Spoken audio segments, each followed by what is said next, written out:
What is going on, guys? Today is the time where we're going to test the Type 89. Now, I understand that I missed this the first iteration of the dev server. That's why I'm very thankful it came out again.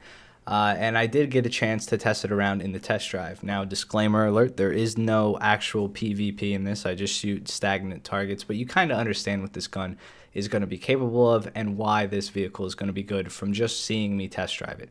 It is incredible. I mean, it's pretty fast. It gets to around 40 to 45, and it sticks around that off-road, at least at the test range. So Kursk type ground clearance or Kursk type of ground on maps will offer the same resistance. It gets APDS, APHE, and an HE shell. The APHE is the stock shell. It gets about 60-something mils of pen at most engagement ranges. You get one set of ATGMs, one type. They're both pretty decent pen. Actually, I could be wrong. There could be an upgraded version. I don't know. I spaded this vehicle before trying this, so I guess I didn't really look too well at that. But regardless, trust me on it. It's going to be one of the best IFVs in the fucking game. Absolutely, hands down. Frontally, it has two ATGMs. They launch almost simultaneously, which is fantastic. You can launch one, wait for one to reload while launching the other. Stabilizer is pretty decent on this thing, even out to, I don't know, 800 meters. That looks like I'm shooting at this T64. I can hit him relatively easy. And guiding ATGMs on the move is the key reason why I think this thing is going to absolutely dominate. You get two sets of smoke grenades. Actually, no, you only get, oh no, you do get two sets. You get two sets of smoke grenades. And yeah, I just think it's going to perform like a better Bradley, to be honest. The Bradley is good, but you have to do that slow down thing to launch the toes, unless it's completely fixed now. I don't think it is, though. Regardless, I still think this vehicle is better than the Bradley based on its performance from what I played of the Bradley, and I certainly like this thing better than the Warrior. It has a really nice reload rate, nice fire rate, I should say, where it doesn't feel like it's shooting rounds too fast and you're not wasting ammo, but it's also not too slow to where it's like the Warrior syndrome. It feels like you're reloading per shot. It's a good medium, and I really enjoy it. So the way I think this is going to play in game is, I mean, maybe Japan needs one more top tier tank, but other than that, and the helicopter disparity and the plane disparity that it has at top tier, it's forming quite a good nation. So you have a Gepard-esque AA, which is fantastic. My favorite AA in the game, I should say, that I do the best with is the Gepard. I think it's just the best multi-role AA. It can kill tanks, it can kill planes, it can kill helicopters all pretty easily. It has great range, it's super accurate. Turret rotation is great. So you get one of those at top tier Japan. You also get the Type 90, which is one of the best vehicles in the game. Hands down. I mean, 5-second reload on the 123. You get JM33 rounds, which are fantastic. And no other vehicle offers that for a 120 in game as well as that vehicle does.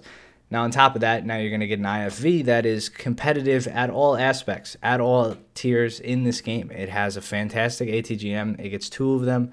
The reload rate isn't enough. I didn't even on the test range, it didn't feel like I was reloading them at all, even shooting them, because they just reload so fast. You still have another one up on your turret in case the first one doesn't kill. It's just a really good balanced vehicle. It feels nice.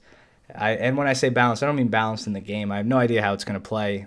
It might be completely overpowered in the game, but what it feels like is it's balanced with itself. The rounds don't feel too powerful from the front. The ATGMs give you good frontal capabilities. You can flank, you can scout, you got dual smoke launches, and you can get out of people's way pretty easily. So next up here, while I'm driving through as the spaded one with the APDS, I'd like to talk a little bit about the Centauro. So the reason the Centauro is different, what has changed since the last iteration of the dev server, is the top version of the Centauro gets DM33 for its 105mm gun. So this is the only round, to my knowledge, that is DM33 for the 105 in-game, and it performs really well. About 440 mils of pen at normal engagement ranges. It could go down a little bit. Maybe it's like 417 at 1,000. But I digress. It is a fantastic round. It is so good. Centauro with the 6.7 reload rate, spaded and aced, is definitely going to be a force to be reckoned with. On maps like this, it can go anywhere from 40 to 55 kph across open ground, that's dirt. But on the roads, I got it up to 70, 80 kph plus, depending on the map and where you are and where you're rushing to. With a round that could pen any vehicle in the game frontally and a 6.7 reload rate, it's going to be a force to be reckoned with on the battlefield, and it just solidifies Italy as becoming into a strong top-tier nation. Now, it's evident now with the Italian tree that Gaijin is moving towards these modern vehicles. Now, some people might hate it, some people might love it. I'm not going to say here nor there. I enjoy top tier and I enjoy low tier. I probably prefer top tier even over the lower tier stuff, so I guess I am kind of biased on that regard, but I'm excited for the new stuff being added. It seems that they didn't put a lot of attention to these World War II vehicles. Italy has a huge gap, but when it rounds off at the top tier, you actually have 4 pretty good vehicles to use in any situation. You have the automatic, which I already showed prior to this week. It gets APHE now, by the way, as a stock shell, along with APFSDS and proximity HE fuses. So that's a fantastic AA. But you also get the M113, which is a fantastic AA. So I would assume that the Automatico is going to be used as more of a TD late game. You're going to use the 113 TOW as your ATGM. You have a 113 with quad Orelicons, so you can use that as your AA. You have the OF, 40 Mark II, I believe, is the top tier one.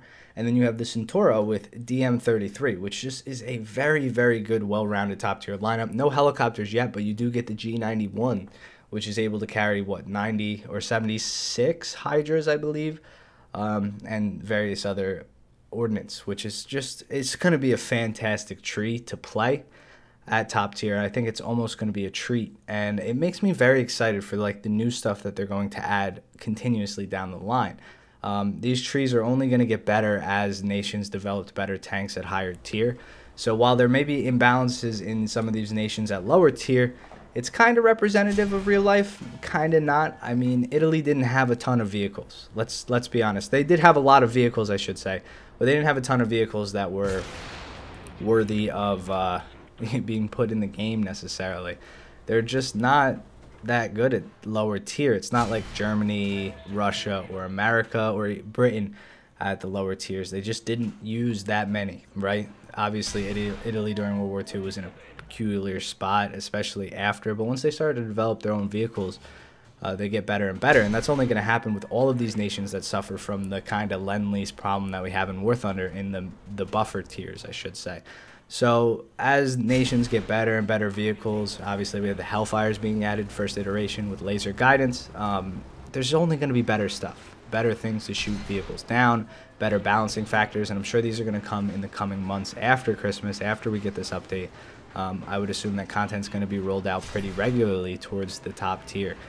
And yeah, like I said, that probably hurts a lot of people's feelings. It sucks to not grind up there. It's weird that you'd have to buy premium to even get a look at some of these tanks, or buy a premium vehicle to even get a look at some of these tanks. So hopefully they do something along the lines of changing the RP gain or the RP balance to where you can get the World War II vehicles pretty easily and the grind starts when you get to the top tier stuff. Or I really don't know what they could do. Maybe some type of events where people get to try these vehicles out and really see what they're grinding towards. But from me to you, spaded top tier vehicles is a really fun place to play right now. There's some annoyances and things that don't really make sense in terms of the balance, but on the grand scheme of things, I think this game is only going to get better from these vehicles and vehicles like it, with cool weapon loadouts, interesting armor, interesting armament, interesting speed and layouts, and just everybody's take on modern vehicles around this era is pretty interesting to me. So hope you guys enjoyed the video. Let me know what you're most excited for in the dev server. Comment down below, and when this video goes live, I will be streaming Fucked Up Friday. We got some sake for today, so hopefully you guys stop by and hang out. I'll see you guys in the next one. Thanks for watching. Peace. Peace.